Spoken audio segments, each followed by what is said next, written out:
I would like to personally welcome you to the Outliers Advantage Series. This is another episode. So, whether you're joining us from your office, from your home, or you're on your way home, I want to say thank you for choosing to spend your moments with us. Tonight, we are talking about something that has the power to change your life and the way that you approach opportunities that come your way. So, we're going to talk about the speed of execution, and that is the difference between success and failure.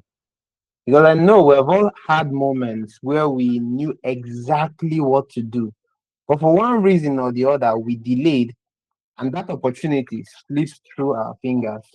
I know I've had that experience, and I know you've had the experience as well. So tonight we want to help you close that gap between ideas and execution. So at the end of this session, we want you to be on your journey to becoming the kind of person who doesn't just have ideas, but also acts on them. And for a topic like this, I don't know anyone who is better suited for a session than Joseph Chukwuma because I've seen him act with speed time and again. And honestly, I am also here to learn. Like I'm here to also learn from this man because he knows something that I don't. Now, who is Joseph? Joseph is a mindset coach. He's an author, he's a speaker, and he's the founder of Grow with Joe podcast. And his book, How to Make Your Money Work for You in Nigeria, could change your life. So, ladies and gentlemen, help me welcome Chukwuma Joseph. Welcome, welcome, welcome. Thank Welcome, you. Joseph. Thank you so much. The floor is yours, sir. Thank you so much, Mr. Abire, for that very wonderful introduction. I My also want you pleasure. all to join me in giving a wonderful applause to Mr. Abire for this very beautiful work that he's doing. Please join me in giving him a round of applause.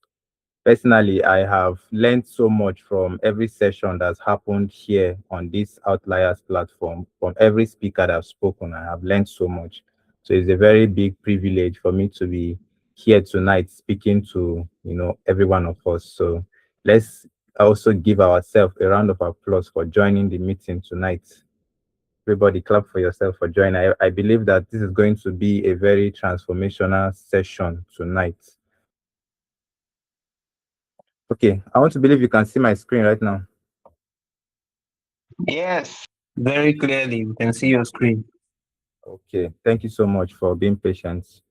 Okay, so let's begin the session tonight. It's going to be very, very powerful. It's going to be very wonderful. I'm very, very excited to be discussing on this subject, on the speed of execution, because it's something that really excites me. Whenever I have an idea, I'm the kind of person that, I don't sleep on an idea. Once an idea comes to my head, I just jump on it immediately. I want to see how far I can go with every idea. So I'm very, very excited to be sharing, some of the concepts I use in going from having an idea to having a finished, tangible product. But before we begin the session, I want to ask a question. I want to ask a very bold question, and I would like for two persons in the audience to give me an answer. I would like a male and a female. Now, I want you to imagine that you are a professional worker, right? You are a professional in your field, any field you can think of. You are on your way to work. Now, you get to your company, your office is at the seventh floor, and you head towards the elevator. On getting to the elevator, you find out that none other than the person of Mr. Aliko Dangote is in the elevator, but he's going to stop at the first floor, right? So now you basically have 15 seconds between entering the elevator and getting to the first floor where Mr. Liko is going to depart from the elevator. You have 15 seconds to pitch yourself, to him in such a way that he can articulate what you do and take note of your uniqueness, right? You have 15 seconds to present yourself, your business, whatsoever it is that you need, you probably need assistance on. You have 15 seconds to pitch it to Mr. Liko Dangote. I would like Mr. Abire to be our timekeeper. So if you want to answer the question, you can just signify by raising your hand. I would like a male and a female,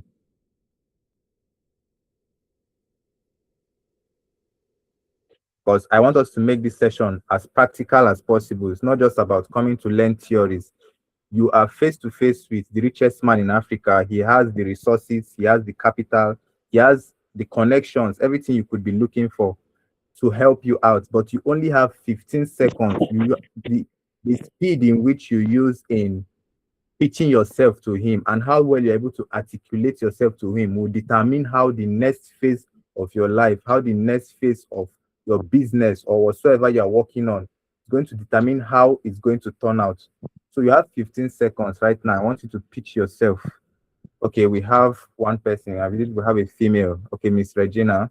Okay. Ayomide has signified, so Okay, so let's begin with Miss Regina. You have 15 seconds. Mr. Bire, be our timekeeper.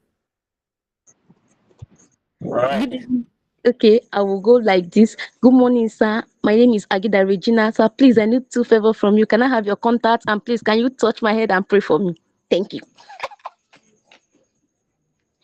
Hope my 15 That That was seconds was is super that was fast. very funny. that is basically what I'm going to. Mind you, Aliko Dangote is not a Christian, so you asking him to pray for you, he's going to Yeah, find no, it very no, no, funny. no. As far as anyhow you want to pray with now, Babalawo, okay, me pray for me. At least that Okay, anointing day. Then I need his contact. okay, I think that too, yes. okay, no problem. So let's hear from the next person. All right, good evening, everyone. Good evening. Okay, thank you. Okay, say I'm meeting him right now. I will just say good evening, good day.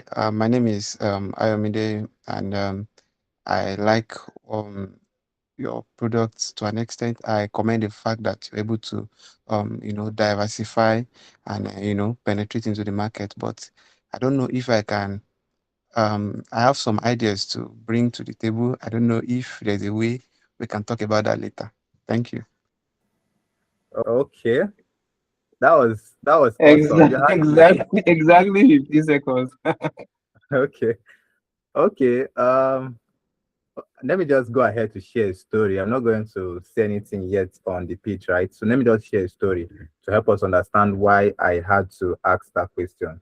So there was this very wealthy man who was about to die. Very wealthy man who was about to die. Now, this man had four sons. And up until now, these four sons had lived their life very lousy, without vision, without a sense of purpose and all. So he asked his servants to go and call these four sons to his deathbed so that he can, speak to them one last time before he go. And the sons came, and then he said to them, "My sons, I'm about to die, and I'm going to grant each and every one of you. I'm going to grant each and every one of you a request, right? Out of all of my possessions, I want you to pick one thing out of all my possessions, but I'm only going to grant you one request, right? You can only ask for one thing out of all of my possessions." Now, the sons began to grumble, they began to complain. Why would you do that?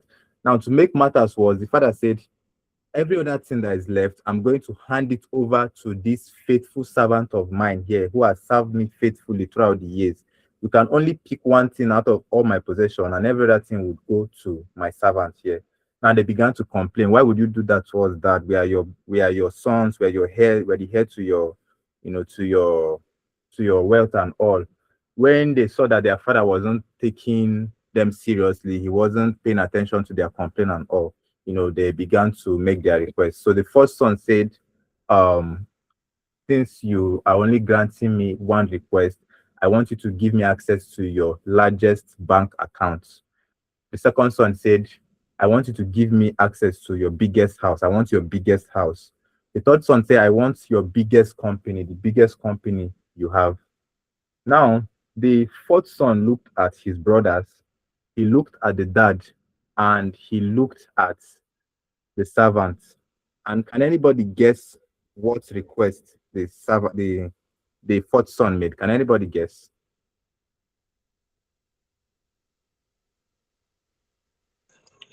Um, I think I can guess. Okay, let's hear it.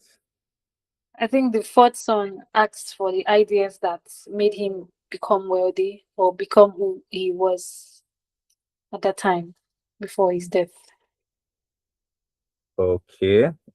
Okay, you tried, but that's not the answer. So to If not take, okay, let me okay, sorry. If okay, I'm you the can go fourth ahead. son, if I'm the first one, I will say I need your servant. Okay, that's the correct answer. So the first son looked at the servant and said, since you are giving everything else to the servant, then I want your servant here. And the father lifted his head up the bed and looked at the first one. And for the first time in his life, he could see wisdom in one of his sons. And he granted each of them their request and he, passed away.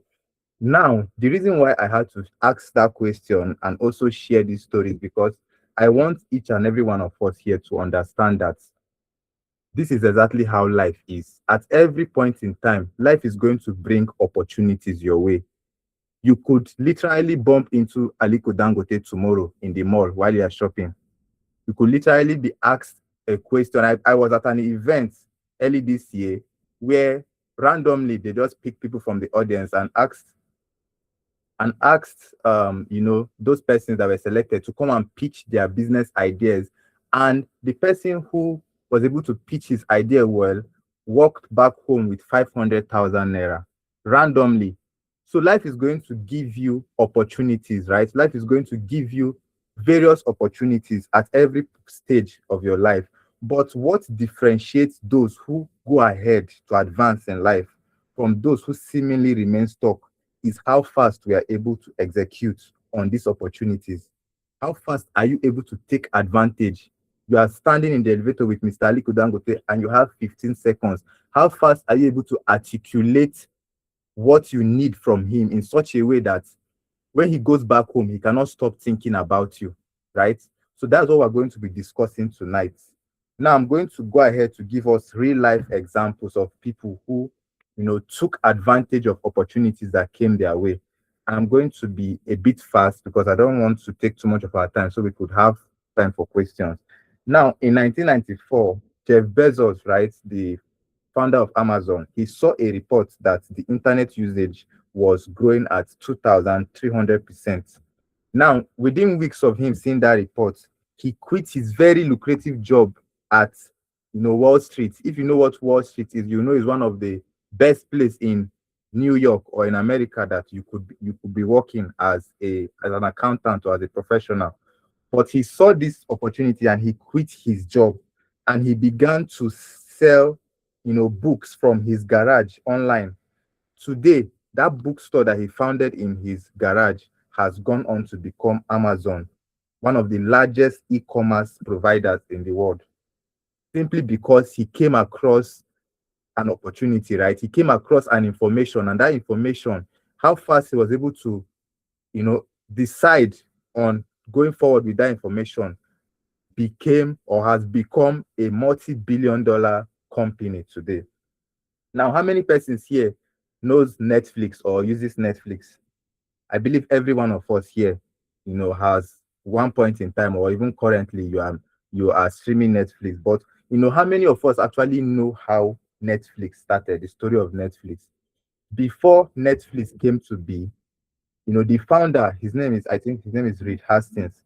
He was frustrated by the late fees that people had to pay from renting DVDs. Like when you go to rent a DVD and you don't return it on time, you have to pay a certain percentage, as a fee for returning it late. Now he was frustrated, so he now decided to launch Netflix as a DVD by mail company.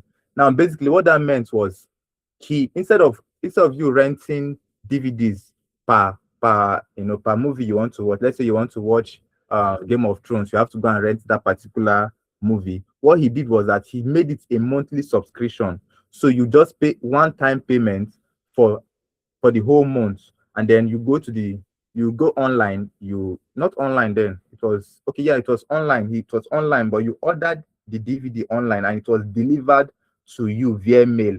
Now, if you like, you watch that movie for 1 week or 2 weeks. Is your own copy. Is your own cup of tea. I mean to say.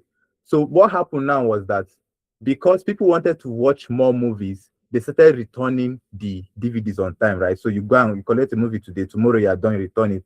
And so it now became profitable. And eventually, when the internet, when streaming technology became available, Netflix didn't just stay back. They didn't just sit down and stay comfortable. What they did was they disrupted their own technology by taking the whole thing online. So instead of renting DVDs, you could now watch movies online. And today, Netflix has become, in fact, they have no competitor in the market. They are the biggest streaming company in the world, right? Now, the next example I'm going to share is is the story of Airbnb. Who here has heard of Airbnb? Or does anybody here know the full meaning of that abbreviation Airbnb? Because it's very, very unique, right? It's very important to the story of Airbnb. Does anybody know the meaning? Airbnb simply means airbed and breakfast. Airbed and breakfast. So let me tell you why or how it came to be. When what I can't remember the year in particular, but there's these two friends who were, struggling to pay their rent in the city of, I think it was Philadelphia. They're struggling to pay their rent, and then they noticed that the very big tech conference happening in their city. And what happened was that all the hotels in the city was booked full. Like there was no space for the people who were coming into the city for that conference to book accommodation, and they were struggling to pay their rent, right? And a normal person would have been like, what is my business? None of my concern. But these two friends, they came up with an idea. They went and bought inflatable beds. This I don't know if any of us know. I believe we should all know inflatable beds, right? The bed you pump air into. So they went and bought 4 of those beds and put it in their apartment. They created space for it. Then they began to promote it, right? So what they promised people was you could come and rent space in their room for one day, you get an air bed and you get breakfast. And that's what Airbnb stands for, air bed and breakfast. And today, because of that simple idea, because of how fast they were able to execute on that simple idea, Airbnb is the leader. They have no competitor. Like when you think about renting a space, the first thing that comes to your mind is Airbnb. There is no competitor. Why? Because they had an idea and they executed on it fast, right? They didn't just sit down and start thinking, how do we perfect this? How do we make it? If they had from the point of inception started trying to think of how do we take this company big? How do we scale? There's no way they would have gone to become what they are today. But they started with what they have. They started with 4 beds, and today Airbnb is available all over the world. Now, the last story I want to share is the story of Dangote, right? Something that every one of us here can relate with. Now, in the late 90s, many Nigerian entrepreneurs were chasing quick profits through trading. They were all interested in buying and selling. Sorry, I'm supposed to be shifting my slide. I've become so into my presentation that I've forgotten I even have a slide. So in the late 90s, many Nigerian entrepreneurs were chasing quick profits through trading. Now, what happened was Dangote recognized that Africa would need massive infrastructural development. So instead of just buying and selling, he decided to go heavy into cement production. So he started producing cement by himself. While everybody was busy buying and selling, he was building his own factory. And today, Dangote is a household name simply because of that simple idea, very simple idea when he started, that he decided to execute on. He didn't waste time. He put in everything he could put into it. And today, Dangote is a household name. So now, if you listen carefully, right? If you listen carefully to all of these examples that I've shared, one of the common thread or the common threads that you're going to notice is one, the ability to recognize opportunities quickly. 2, the ability to make sound decisions. And 3, the ability to execute relentlessly, right? And one other thing you will notice about these examples is that each of these um, each of these decisions were made at a time when there was a technological or industrial revolution going on. And right now, today, the world is undergoing a revolution, right? We're undergoing the what would I call it, the age of automation and artificial intelligence. And as a result of this, there's there's limitless opportunities out there. There's so much that can be done using automation and artificial intelligence. But the question now is, how would you be able to recognize these opportunities? For example, let me give you an example of one of the challenges that we need a solution for in this present day and time. If you're familiar with elections in Nigeria and in Africa as a whole, you will notice that there's no accountability, right? There's nothing like accountability in our elections. So now I believe somewhere somebody is asking this question: how do we use AI to make our elections accountable? How do we make sure that election become free and fair in Nigeria? How do we make sure that people get the candidates that they vote for? And once you're able to do that, how do we replicate it across Africa? That's a very big idea that if anybody is able to solve it, you'll be well on your way to billionaire status if possible. So those are opportunities that are available all around us. Africa is filled with challenges, and opportunity only lies where challenges is found. So we need to be looking around us. The first thing now is to recognize those challenges, right? Recognize what opportunities rest in these challenges. Then the next step is to decide on how do you go about solving this problem. And then lastly, you begin to execute immediately on these ideas that you have put together. So now I want to take us on the next session, which is let me catch up with my slide because I don't pass on Tete. Okay, so the next session is what's really stopping you, right? Now that we understand the importance of fast decision making. Now, the next thing we need to understand is, why do people fail to execute fast on their ideas? And I'm also going to be a bit fast here so that we can have time for questions.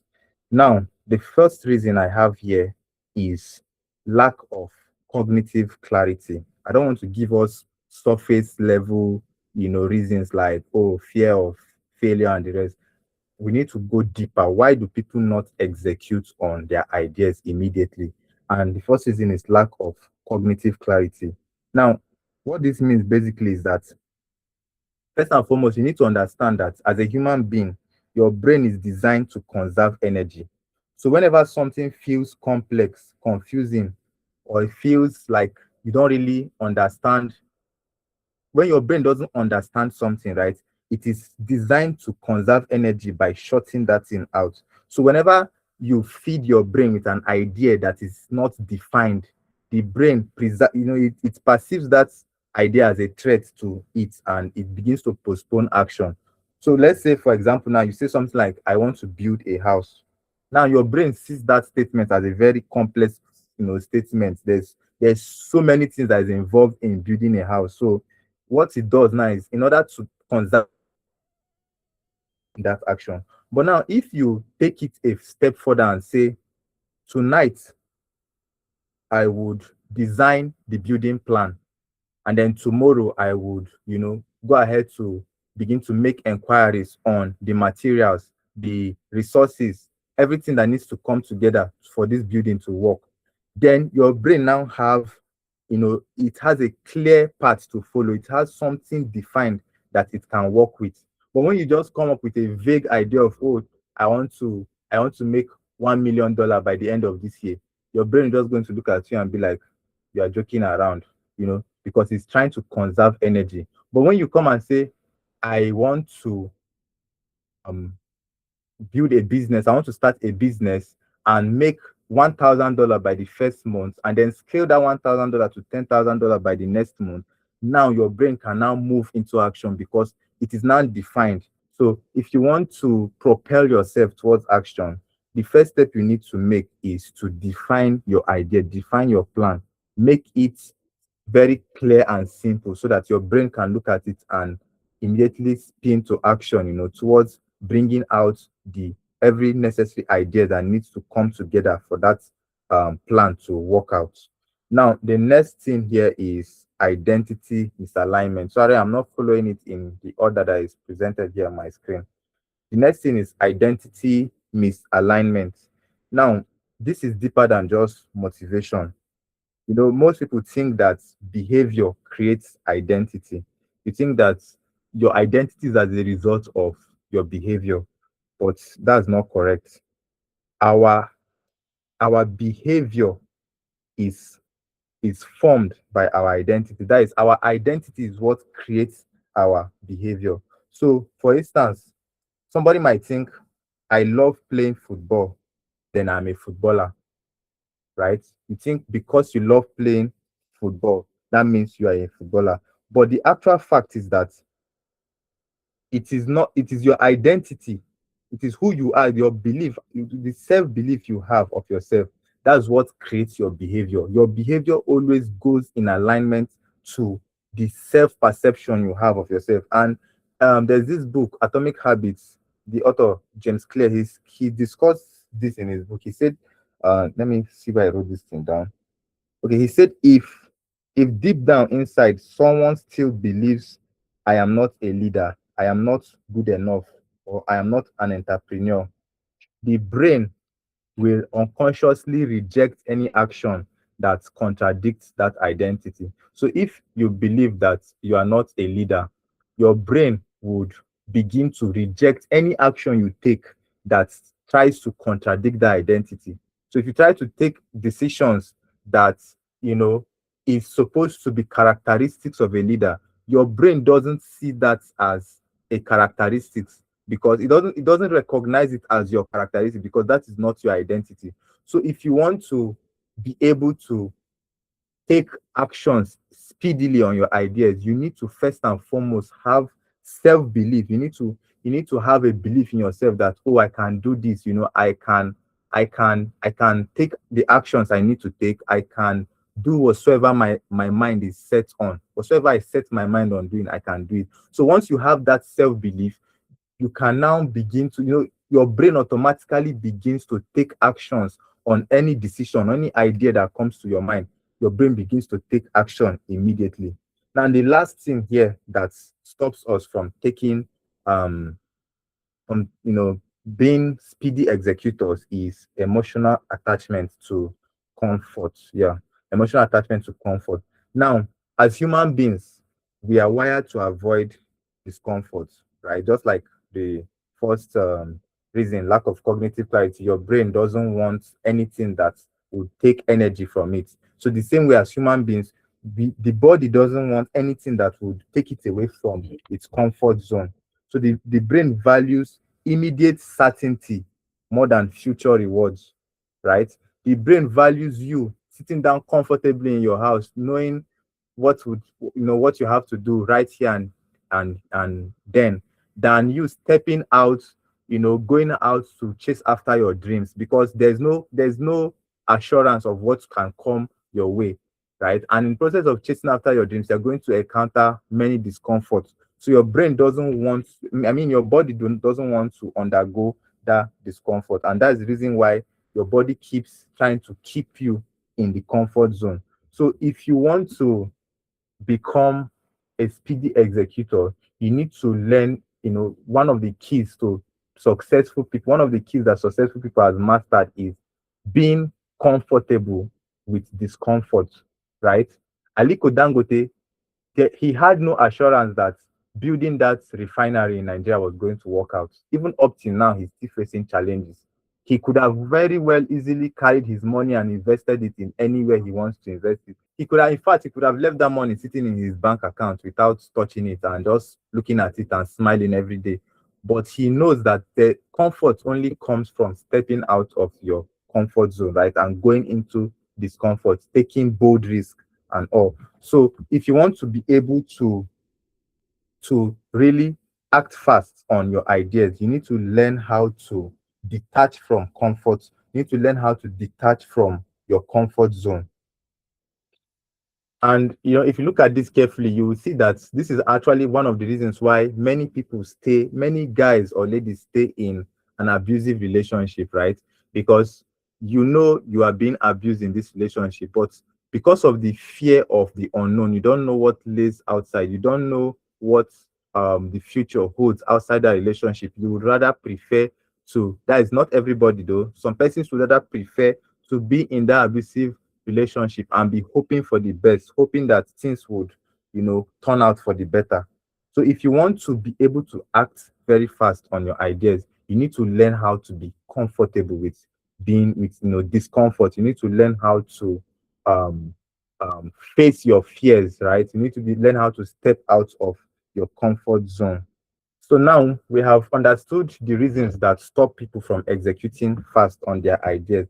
So whenever you find yourself procrastinating on an idea, right, instead of just trying to treat the symptoms, which is fear, what you should be asking yourself is this a symptom of a much deeper problem, a deep-rooted problem, which could be one, lack of defined clarity, two, addiction to comfort, or three, identity misalignment. So instead of trying to treat surface level challenges like fear, you should ask yourself, am I afraid to step out of my comfort zone? Or is this decision I'm about to make, is it in confusion to my self-identity, to my self-belief, the belief I have of myself?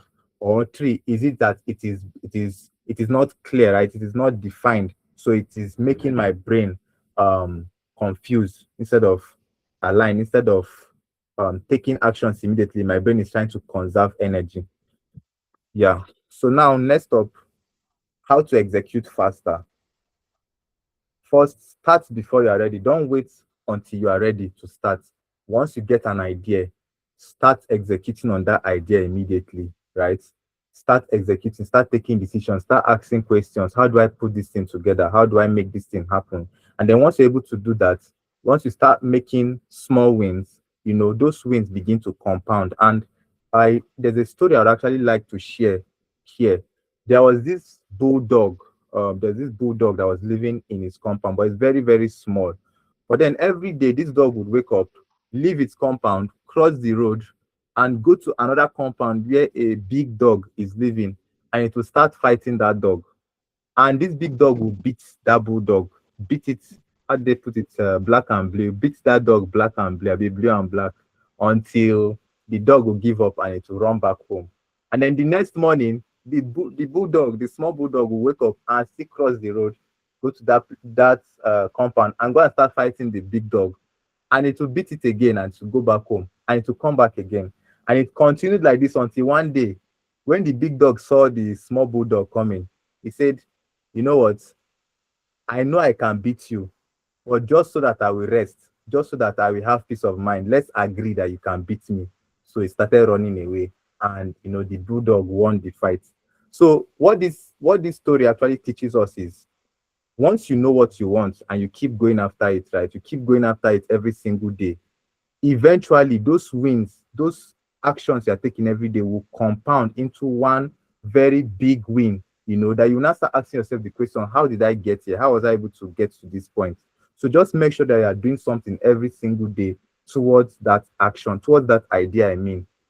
And then next up, action creates clarity. So one of the big confusions people have about clarity is you think that clarity is going to come by you sitting down and thinking about a thing. And that's very, very wrong. That's opposite. Clarity only comes from taking action. You cannot learn how to cook by imagining cooking in your head. You don't sit down and start imagining, oh, I put water on the pot, I put Maggi, I put salt, I put rice, and then you cook the food in your brain, and then you say you've learned how to cook. No, you learn how to cook by doing the cooking. So when you are cooking, you begin to, see the mistakes you made, the mistake that you need to avoid, and then you start learning. In fact, there's no such thing as perfection, and that's the next step I have there on my slide. Progress is greater than perfection.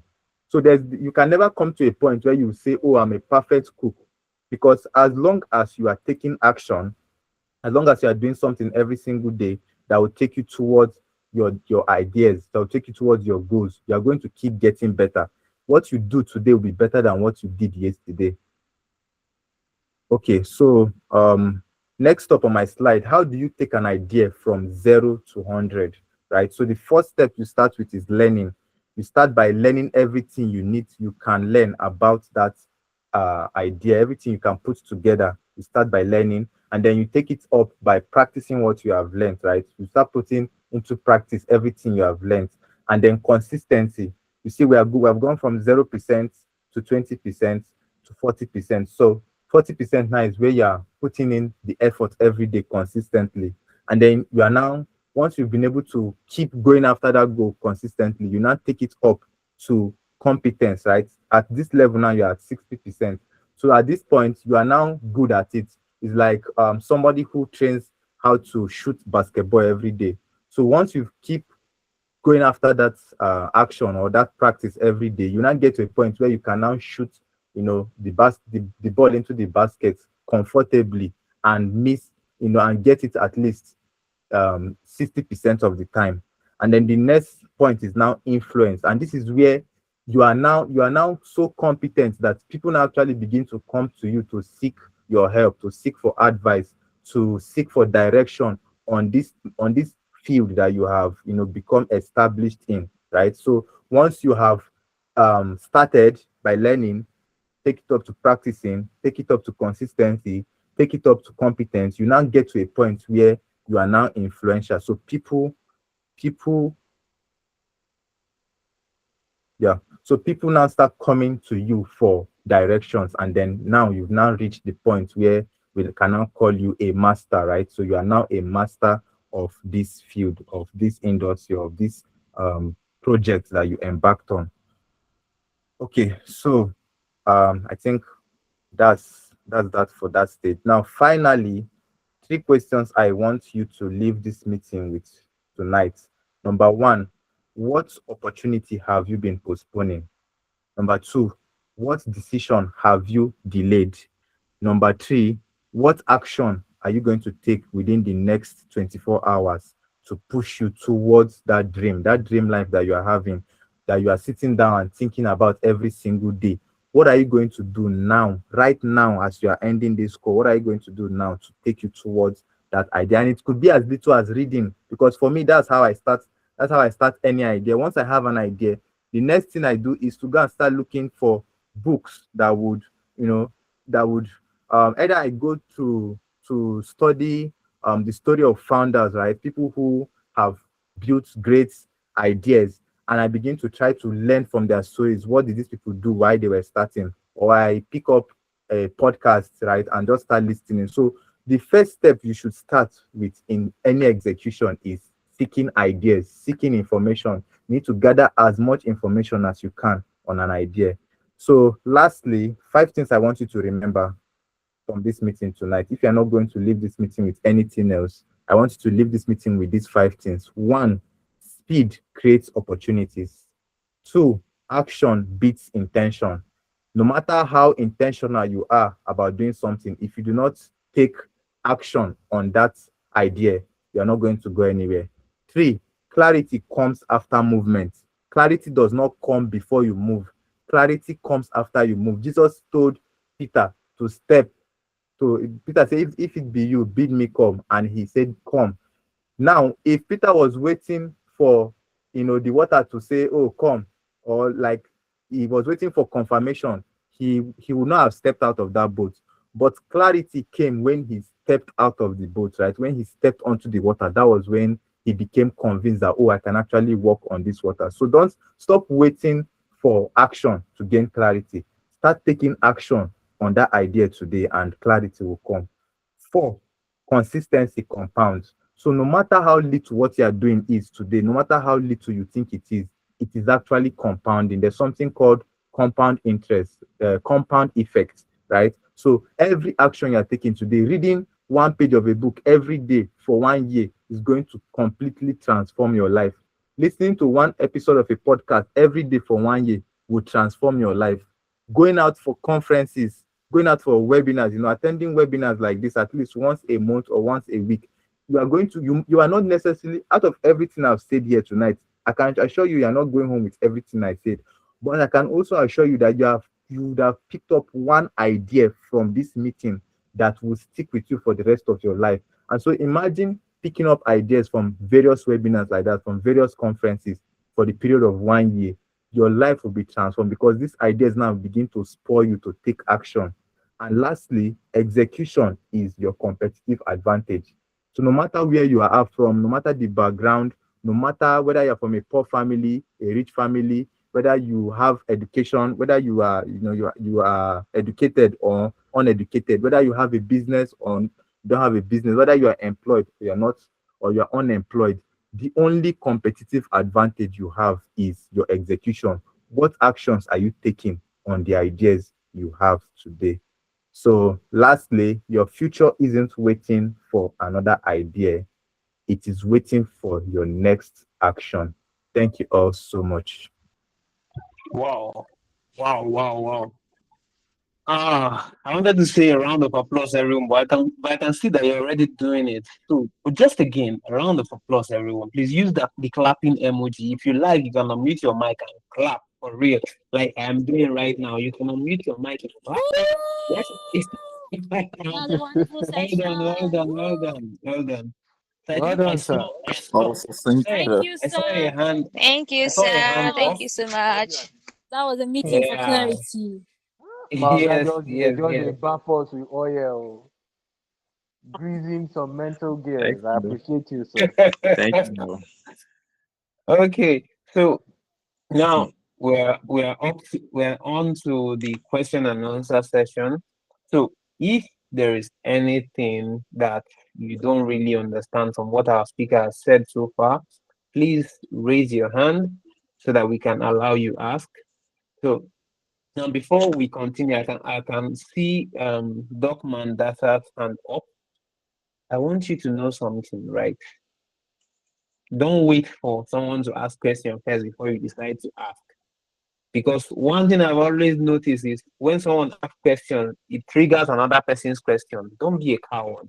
Right? If there's a question in your heart, ask it. You'll be surprised that that question you have in your mind, there's somebody else that has that question. But that person is a coward. And you're not a coward, are you? Definitely you're not a coward. So please, I saw Docman just now and I no longer see him. Is he still on the call or was he kicked or did he leave the call? I'm still here.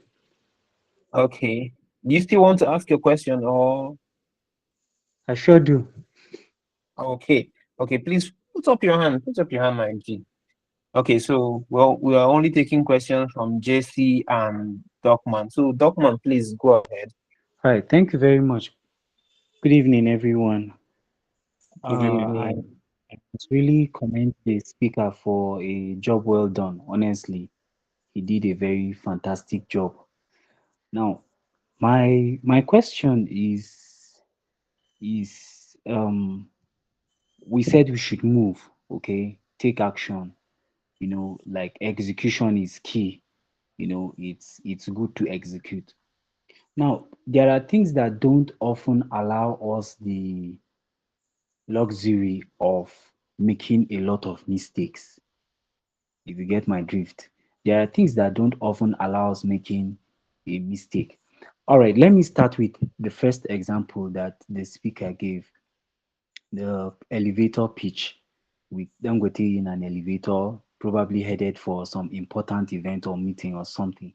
And then you have like 15 seconds to, it's possible you can decide, okay, maybe what I want to do at that point is maybe clean his shoe, which might be cringy if you understand my point. It might not necessarily. What does that mean? It's an action, but so what is it supposed to yield? If you get my point. So in this point, I'm just saying, is it that any action at all is just better than just sitting down, like the place of planning, taking time? I get it that planning sometimes is a cover up for you're being afraid, or your fear of what might happen or not happen. But is it that just action is better than just doing absolutely nothing? I hope the speaker is able to understand what I'm asking, because even myself, I can't just say it in a few words that this was what I'm trying to say. I hope this makes sense. Yeah. Thank you very much. Okay. Um, no matter what ideas, right? No matter, okay, let me use the elevator pitch, for example. Now, you just bumped into Mr. Aliko Dangote in the elevator and you have 15 seconds to pitch to him. Now, most people at that point will actually be scared. They'll be afraid of, what if I don't say it right? What if I mess up? What if I misbehave? What if I end up making a fool out of myself? And that has actually stopped many people from taking action at points, at different points in time when it would have been very, very beneficial to them. So, it's number one, your own self-belief or preparation that you've made matters, right? So if, for instance, you're a person who is very ambitious, right? You are working towards a goal that excites you. I believe that when you come across that opportunity, you don't have to be perfect. You're not trying to make a perfect speech.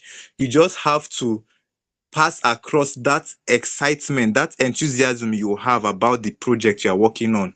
Just have to pass it across to him. That is what he's going to take note of. He's not trying to take note of your big grammar or your well articulate speech. What he's going to take note of is how passionate are you about this thing that you're talking about. And so that is why it is important to take action wherever you find the opportunity. Just make sure that you do something. You are doing something, even if you fail, even if you don't get it right, you would have learned how not to do it next time, or you learn how better to do it.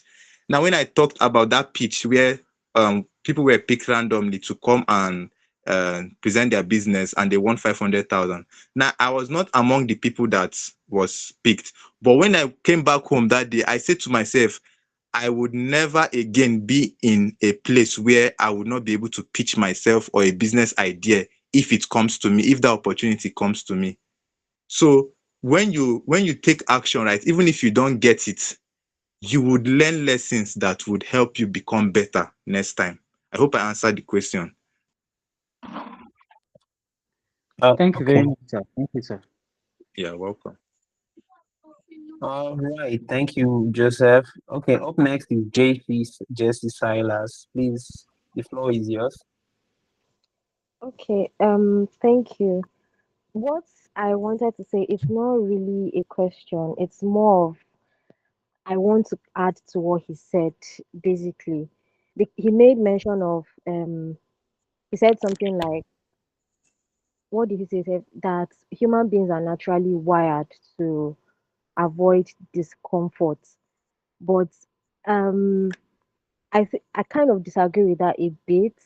I feel like it's 50-50 actually. Human beings are more wired to survive, which means just conserving energy and avoiding unnecessary risk actually. So it's not necessarily about comfort. Like take Nigeria for example.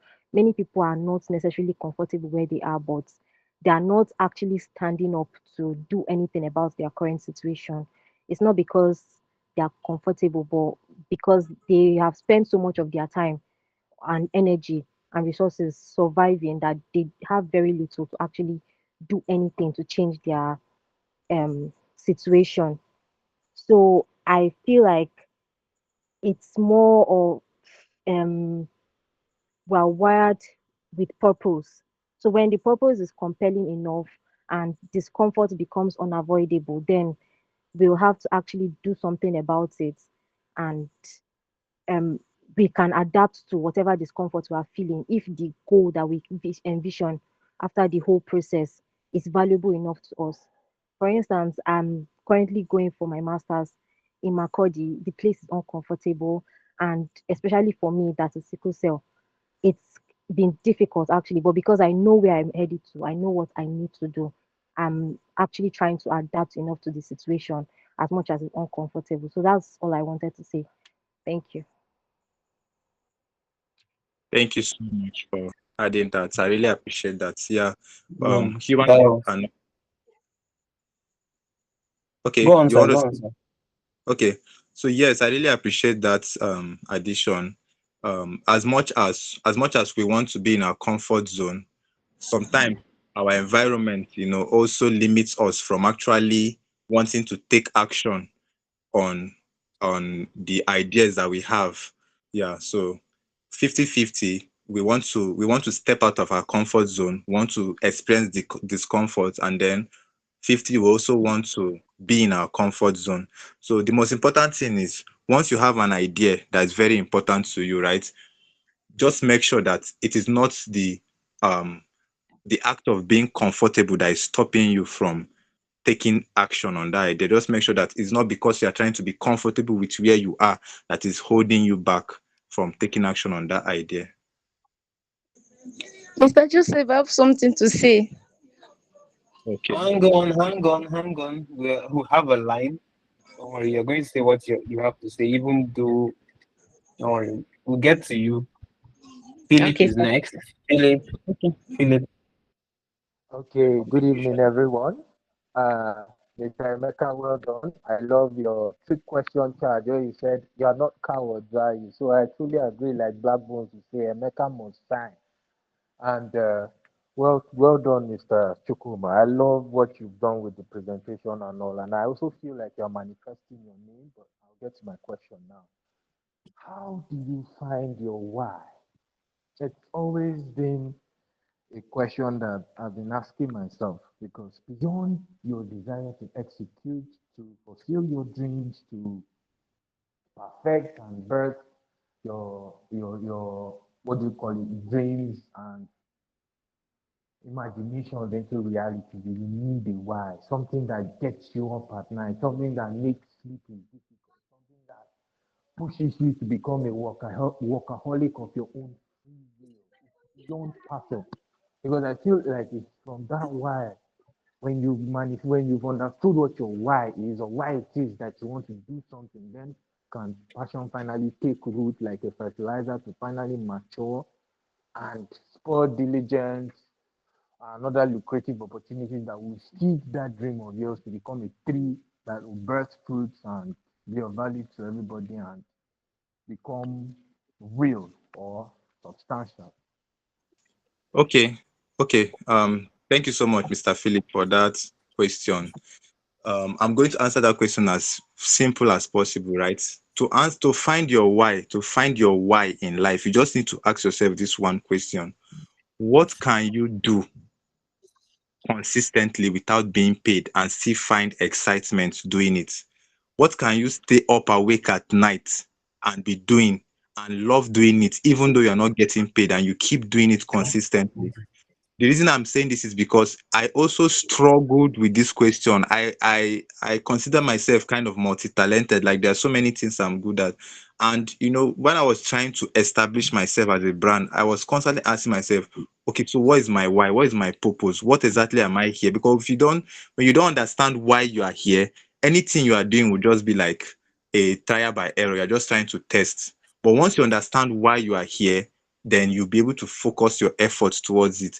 And so I came across a sermon by Dr. Miles Muro, and he asked the same question: what are you able to do consistently and you find joy doing it, even though you're not getting paid?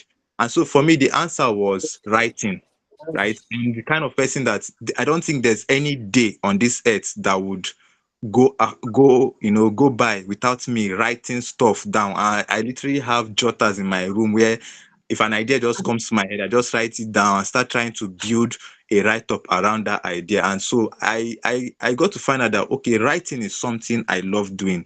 Okay, fine. So now how do I build my purpose around writing? How do I asked my mentor this question one time, that, okay, so I've discovered my purpose is writing, but how do I market it? How do I make money out of it? And he told me, I'm getting it wrong. You are not, you are not, um, you're not trying to sell that purpose, right? You are trying to discover it and immerse yourself in it so much that whenever somebody thinks about that particular um aspect, for instance, maybe music, whenever they think of a musician, you are the first person that comes to mind. And once you've been able to find that reason and immerse yourself so much in it, people will now naturally start seeking you out. Did I answer your question, Mr. Philip? Mr. Chukuma, well done. That response was very, very splendid and well put together. But if I'm to get you correctly, you mean that with relation to your giftings and purpose, you become so competent in it that it becomes your identity, correct? Yes. Sharp. Okay, All right. thank you. Thank you very much. I'm still thinking because I have some extra problems in relation to that because there are times like you said, multi-talented, but the thing is I could do something and get tired. But the problem now is I wake up and do the same thing, I get tired, or I would switch to another one of my giftings. So it's now how to navigate and properly coin and manage it properly. That's now the issue. But you mostly tackled the question. So thank you, sir. Yeah, thank you. You're welcome. You're welcome, sir. Thank you so much. I want to contribute to that, but I'll allow Regina speak first. Regina, the floor is yours. So I just want to say thank you for this webinar this night because it's more like it's specially for me, right? Because there's this thing I love doing. So when I started it, yeah, I do post it on my status. So my friends will be like, Regina, why are you looking in the book? Regina, where's your wig? What side? Regina, why are you nervous? Regina, why are you this? Why are you that? They have never for once like appreciated me like, girl, you are doing it. But whenever I post it on Facebook, people do normally comment like, go girl, you are doing it, gradually you'll be there, all those kind of words. But whenever I post it on my status, there's this particular friend of mine, in fact my bestie, she'll be like, Regina, will you stop this? Regina, you are this, you are that, like, so she will be trying to discourage me. So it got to a point I stopped posting on my status. Rather, I post on IG and Facebook. I stopped posting on my status. So like this evening I just got, in fact if you see I highlighted something, you don't sit and wait for clarity, you start and then clarity meets you on the way. In fact that statement, it was basically for me, because for now, like as I am right now, in fact by tomorrow I will start up not minding anybody, just doing what I love doing. And then maybe along the way, then the clarity will come. At least I have the clarity now, but even if it's not that much, now I have this conviction that okay, as far as the purpose is there, what I love doing, I already discovered it. Then it's just for me to start, and then along the way, perfection will come. Thank you so much, Mr. Chukwuma. This was actually for me. Thank you so much. So that is what I have for tonight. Thank you, sir. You're welcome. Round of applause, everyone. Ah, congratulations, Regina. Congratulations. Thank So you, sir. Thank you. Thank you. I just have a little advice to add to that to you. So on WhatsApp here, there's a feature called show status to, so everybody except you choose the people that you don't want them to see your status. So if that your friend is going to be a stumbling block to your success, they say a prophet is not regarded in his hometown. So you are probably a prophet that your best friend is seeing finish, right? Your best friend has seen you finish. So, and it's not a problem, right? It's not a problem. In fact, when I started designing, I had friends who priced my work 2,000 naira and still did not pay, right? So, but over time, the same people have seen that I've gotten to a level where my work is impossible to ignore, and they'll come back. And even though when they come back, the price has changed, they still end up paying. So look for that option. Show to everybody except this. Let her be seeing it only on Facebook, on YouTube. If she comes to Facebook and she posts what you don't like, there's also an option to delete comments, to delete anything that is going to affect your sanity. Yeah. So you are doing it for yourself, not for them. Okay, Joseph, do sir. you want to add anything? No, no, no. You spoke my mind exactly. Just mute and delete. So, Dorcas, the floor is yours. Hi everyone, good evening. Good evening. Yeah, thank you. Mr. Shukuma, thank you very much for the clarity you brought. I'm so grateful. We are so grateful. One of the things I took from, well, I have a question actually. One of the things I took from from what you gave tonight, what you spoke about tonight, was be comfortable with discomfort, and I think that really stood out for me. Yeah, I mean, other things still stood out for me, but I took up that one. So my question is, I don't know if I say a question, or I just want to rant. So this is my first time since I was born that I decided this. That's late July. I just got an idea and I'm executing the idea in less than 24 hours. And good and fine, the idea was something I'm so proud of executing that idea. I've never been so proud of myself. And I got so many, it was to carry out a training, and I got so many referrals, not referrals, like people reaching out to like get more information and are ready to pay. But the limitation I had was location. And in as much as I was ready to execute the idea, I had so many obstacles of like I was executing at the wrong time because it had a time frame to be executed. So it was something that is supposed to happen within 30 days, and I was supposed to put out the information ever since, but I couldn't do so because I just got the idea that same day that and I executed it that same day.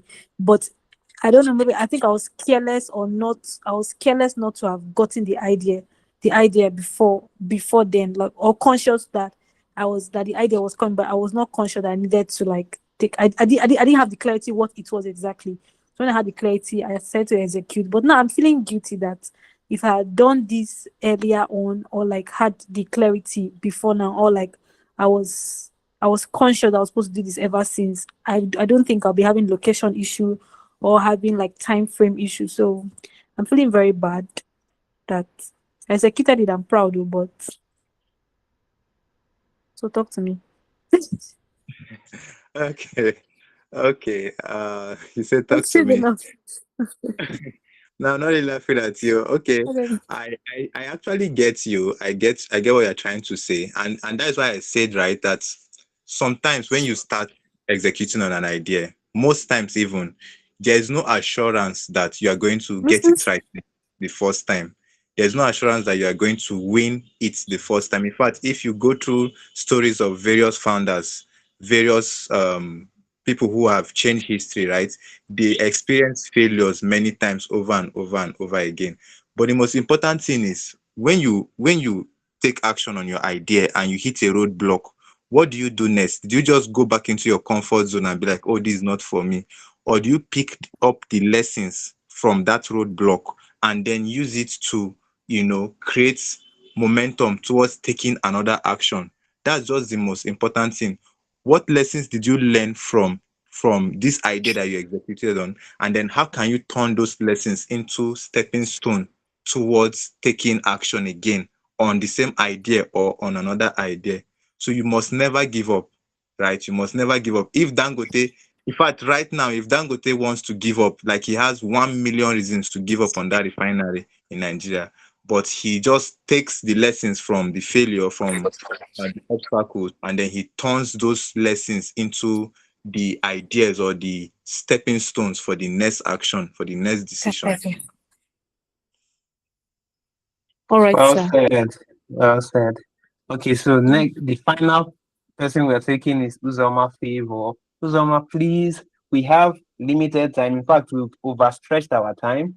Just help us make it as concise as possible. Thank you so much.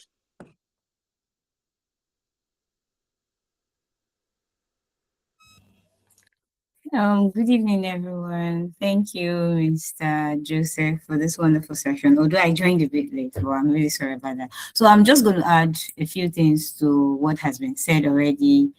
To Doknan's question, Philip's question.